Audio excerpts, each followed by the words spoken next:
আল্লাহু আল্লাহু আল্লাহু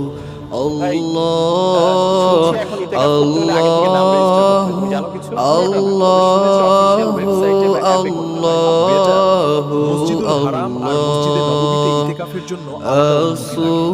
সরকারিভাবে অনলাইনে আবেদন করতে হয়। রেজিস্ট্রেশন খোলার সময় থাকে, তখনই আবেদন করতে হয়। আগেভাগে চেষ্টা করলেই সুযোগ পাওয়া যায়। ধৈর্য ধরুন, নিয়ম মেনে করলেই আল্লাহ তাআলা সহজ করে দেন। আলহামদুলিল্লাহ। প্রশ্ন করতে করতে, জানতে জানতে আল্লাহই আমাকে পথ দেখিয়ে দিলেন। জন্য পঠিত হয়।